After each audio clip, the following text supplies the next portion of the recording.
नमस्कार दोस्तों, आपका स्वागत है हमारे YouTube channel teaching exam overload पे। जैसा आप सभी को पता ही होगा कि बिहार शिक्षक भर्ती में आज एक लेटेस्ट न्यूज़ निकल के आ रही है कि बिहार शिक्षक भर्ती नियमावली में बदलाव किया गया है, जिसमें अब अदर स्टेट वाले भी एलिजिबल हो जाएंगे फॉर्म डालने के लिए। यानी अब बिहार के अलावा अलग डिस्ट्रिक्ट वाले और अलग स्टेट वाले भी इस फॉर्म को फिल कर पाएंगे। तो आइए हम उस पर विस्तृत जानकारी आपको बताते हैं। तो इसमें बिहार शिक्षक भर्ती में डोमिसाइल नीति समाप्त हो गई। यानी डोमिसाइल नीति समाप्त हो गई, यानी अब सिर्फ बिहार वाले ही इस फॉर्म को नहीं फिल कर पाएंगे, बिहार के अलावा अदर स्टेट वाले भी इस फॉर्म को फिल करेंगे। तो अब डोमिसाइल नीति समाप्त कर दी गई, यानी अब बिहार के अलावा अदर स्टेट जैसे यूपी हो गए, यूपी वाले, एमपी वाले या उत्तराखंड, ये सब वाले भी फॉर्म फिल कर पाएंगे।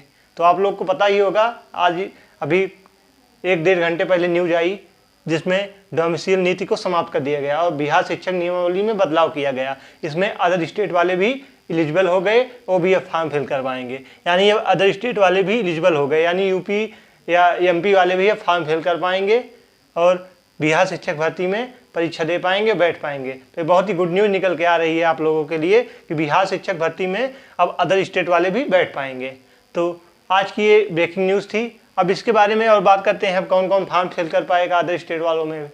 तो इसमें सीटेट अपीयरिंग वाले भी फॉर्म फिल कर पाएंगे। यानी जो इस बार सीटेट का फॉर्म डाले हैं, परीक्षा देंगे अगस्त में, सीटेट अगस्त वाले भी इस फॉर्म को फिल कर पाएंगे। यानी सीटेट अपीयरिंग, जो इस बार सीटेट का फॉर्म जिन्होंने डाला है वो लोग भी इस परीक्षा में फॉर्म फिल कर पाएंगे और परीक्षा में बैठ पाएंगे। यानी अपीयरिंग वालों को भी मौका मिलेगा सीटेट में।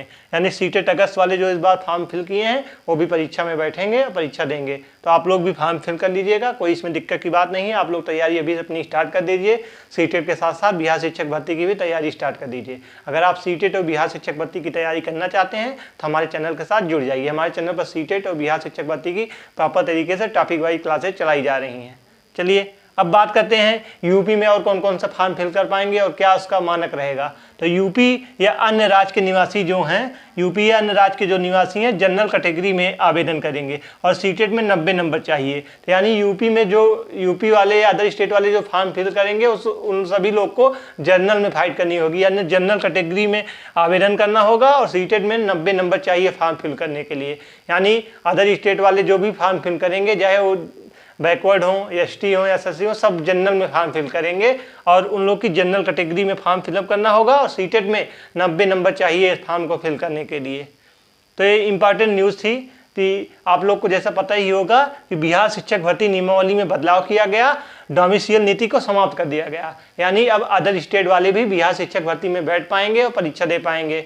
तो ये बहुत ही गुड न्यूज़ है अदर स्टेट वालों के लिए, क्योंकि अदर स्टेट वाले भी काफ़ी परेशान थे कि वह बिहार शिक्षक बहुत बड़ी भर्ती थी, इसमें उनको बैठने का मौका नहीं मिल रहा था। लेकिन आज बिहार शिक्षक नियमावली में बदलाव किया गया और अब बिहार शिक्षक भर्ती में भी अदर स्टेट वाले भी एलिजिबल हो गए और वो भी फॉर्म फिल करेंगे और परीक्षा में बैठेंगे। और सीटेट अपीयरिंग वाले भी जो इस बार सीटेट की परीक्षा दे रहे हैं, सीटेट की तैयारी कर रहे हैं, उन सब के लिए भी गुड न्यूज़ है। वो लोग भी बिहार शिक्षक भर्ती में बैठ सकते हैं, क्योंकि सीटेट अपीयरिंग वाले को भी मौका दिया जाएगा। जो सीटेट अगस्त में परीक्षा देंगे वो लोग भी इस फॉर्म को फिल कर पाएंगे और परीक्षा में बैठ पाएंगे। वहीं जो यूपी वाले, यूपी में या अन्य राज्य वाले के जो निवासी हैं अदर स्टेट वाले, उन लोग को जनरल कैटेगरी में आवेदन करना होगा और सीटेट में 90 नंबर चाहिए इस फॉर्म को फिलअप करने के लिए। तो ये आज की इम्पॉर्टेंट न्यूज़ थी जो कि 2-3 घंटे पहले पब्लिश हुई बिहार के द्वारा शिक्षक भर्ती में। तो बिहार शिक्षक भर्ती नियमावली में बदलाव कर दिया गया, अब अदर स्टेट वाले भी इस फॉर्म को फिल कर पाएंगे। तो अब बात यह आती है कि तैयारी कैसे करें अदर स्टेट वाले, कहाँ से क्या पढ़ें, सिलेबस क्या है, क्योंकि अभी तक सिर्फ बिहार शिक्षक भर्ती वाले ही फॉर्म, बिहार वाले ही फॉर्म फिल करते थे, तो यूपी वालों को इस बारे में ज़्यादा जानकारी तो होगी नहीं। तो आइए हम सिलेबस के बारे में बात करते हैं। तो सिलेबस में प्राइमरी लेवल में 1 से 5 की बात करते हैं, बाकी पूरा सिलेबस की वीडियो कल फिर आएगी, विस्तार से आप लोग देख लीजिएगा। अभी हम प्राइमरी लेवल की बात करते हैं। तो प्राइमरी लेवल 1 to 5 में वस्तुनिष्ठ प्रश्न होगा, यानी सब ऑब्जेक्टिव प्रश्न होंगे, निगेटिव मार्किंग होगी। वहीं जनरल वालों को 40% अंक लाना अनिवार्य होगा और प्रश्न पत्र में 100 प्रश्न होंगे। भाग वन में 100 प्रश्न होंगे, जिसमें भाग 1 में 25 और भाग सेकंड में 75 होगा। यानी दो पेपर होंगे प्राइमरी लेवल में। पेपर फर्स्ट में 2 भाग होंगे। भाग 1 में 100 प्रश्न होंगे, जिसमें से भाग 1 में 25, भाग सेकंड में 75 प्रश्न होंगे। भाग 1 में इंग्लिश होगी, जो सभी के लिए अनिवार्य होगी, यानी इंग्लिश सभी के लिए अनिवार्य होगी, जो कि भाग 1 25 नंबर की होगी, इंग्लिश सभी के लिए अनिवार्य होगी। वहीं भाग 2 में आप हिंदी, उर्दू या बांग्ला में एक लैंग्वेज चुन सकते हैं। तो भाग 2 में आप लोग हिंदी, उर्दू या बांग्ला में एक लैंग्वेज चुन सकते हैं और 75 नंबर का पेपर होगा। तो 2 घंटे का समय रहेगा। पेपर 1, पेपर फर्स्ट और पेपर 2, प्राइमरी लेवल में 2 पेपर होंगे। पेपर फर्स्ट में 100 नंबर का प्रश्न होगा, जिसमें 2 भाग होंगे। भाग 1 में 25 नंबर की इंग्लिश होगी और 75 नंबर का भाग 2 होगा, जिसमें आप हिंदी, उर्दू, बांग्ला में एक लैंग्वेज चूज कर सकते हैं। और इस परीक्षा में आप लोग को 30% अंक लाना अनिवार्य होगा, तभी आप पेपर सेकंड में बैठ पाएंगे। इसलिए पेपर फर्स्ट में आप लोग को 30% अंक लाना अनिवार्य होगा और 2 घंटे का समय मिलेगा आपको। ठीक, अब हम सेकंड पेपर की बात करते हैं। यानी भाग प्राइमरी लेवल में पेपर फर्स्ट होगा। पेपर फर्स्ट में जब आप 30% अंक लाना होगा, तभी आप पेपर सेकंड में बैठ पाएंगे। और वहीं जब पेपर सेकंड की बात करें तो 150 क्वेश्चन होंगे, 2 घंटे का समय रहेगा, 150 नंबर के होंगे। यानी पेपर सेकंड में 150 क्वेश्चन, 150 नंबर, 2 घंटे का समय इसमें भी रहेगा। अब इसमें सब्जेक्ट की बात कर लेते हैं।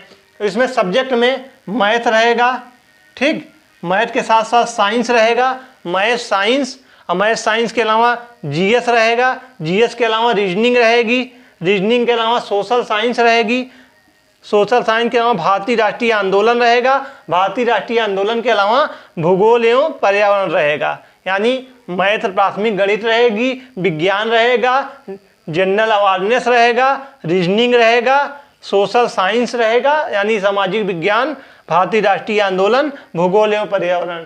तो यह प्राइमरी लेवल का सिलेबस था जो मैंने आप लोगों के साथ शेयर किया।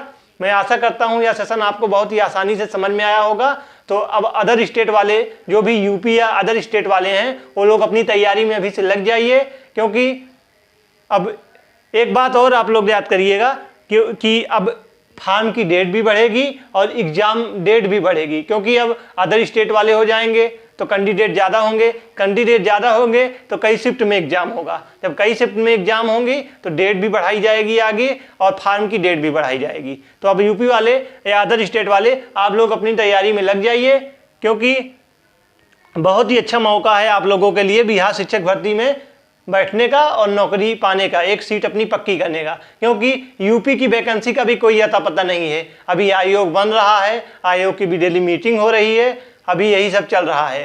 तो अभी यूपी टेट करवाएंगे, यूपी टेट के बाद सुपर टेट का कोई अता पता नहीं है। तो आप लोग के पास अच्छा मौका है, बिहार शिक्षक भर्ती में बैठकर एक सीट अपनी पक्की कर सकते हैं। तो मैं आशा करता हूँ यह सेशन आपको बहुत ही आसानी से समझ में आया होगा। कल इसकी एक दूसरी वीडियो आएगी जिसमें हम पूरा बिहार शिक्षक भर्ती के पूरे सिलेबस के बारे में विस्तार से चर्चा करेंगे। तो आज के लिए सिर्फ यही था कि अदर स्टेट वाले भी अब इस बिहार शिक्षक भर्ती में बैठ पाएंगे। डोमिसाइल नीति को समाप्त कर दिया गया है, यानी बिहार शिक्षक नियमावली में बदलाव कर दिया गया है। इसमें अब अदर स्टेट वाले भी फॉर्म फिल कर पाएंगे और परीक्षा दे पाएंगे। वहीं सीटेट अपियरिंग वालों के लिए भी गुड न्यूज़ है। सीटेट अगस्त वाला, जो सीटेट अगस्त में फॉर्म फिल किए हैं, वो लोग भी इस परीक्षा में बैठ पाएंगे और यूपी या अन्य राज्य के जो निवासी हैं और जनरल कैटेगरी में आवेदन करेंगे। और सीटेट में 90 नंबर चाहिए आप लोग को फॉर्म फिल करने के लिए। वहीं प्राइमरी लेवल के सिलेबस की बात करें तो प्राइमरी लेवल का सिलेबस जिसमें 2 भाग होंगे, मतलब 2 पेपर होंगे। पेपर फर्स्ट में 2 भाग होगा। भाग फर्स्ट में 25 नंबर की इंग्लिश होगी और 75 नंबर, और भाग सेकंड में 75 नंबर में आपको हिंदी, बांग्ला या उर्दू में एक लैंग्वेज चुनना रहेगा। यानी भाग 1 में 100 नंबर का होगा परीक्षा, 2 घंटे का समय रहेगा। आपको 2 भाग में होंगे, 25 नंबर की इंग्लिश होगी, 75 नंबर की हिंदी होगी। वहीं पेपर सेकंड में 150 क्वेश्चन रहेंगे, 150 नंबर रहेंगे और 2 घंटे का आप लोग के पास समय रहेगा। और इसमें आप बात करें सब्जेक्ट की तो प्राथमिक गणित रहेगी, विज्ञान रहेगा, सामाजिक विज्ञान रहेगा, राष्ट्रीय आंदोलन रहेगा, रीजनिंग रहेगा, जनरल अवेयरनेस रहेगा, भूगोल एवं पर्यावरण रहेगा। अब बात करते हैं इसकी तैयारी कहाँ से करें, तो आप लोग हमारे चैनल के साथ जुड़ जाइए। हमारे चैनल पर एनसीईआरटी का संपूर्ण निचोड़ कराया जा रहा है। सीटेट की तैयारी के साथ साथ बिहार शिक्षक भर्ती की भी तैयारी कराई जा रही है। तो आप लोग हमारे चैनल के साथ जुड़ जाइए, हमारे चैनल को लाइक करिए, सब्सक्राइब करिए, ज़्यादा से ज़्यादा शेयर करिए। तो आप भी अगर बिहार शिक्षक भर्ती में एक सीट अपनी पक्की करना चाहते हैं तो हमारे चैनल के साथ जुड़ जाइए, हमारे चैनल को लाइक एवं सब्सक्राइब करिए। तो आज का सेशन हम यही समाप्त करते हैं, कल फिर मिलते हैं किसी नए सेशन के साथ। तब तक आप लोग हमारे चैनल के साथ बने रहिए, हमारे चैनल को लाइक एवं सब्सक्राइब करिए। धन्यवाद।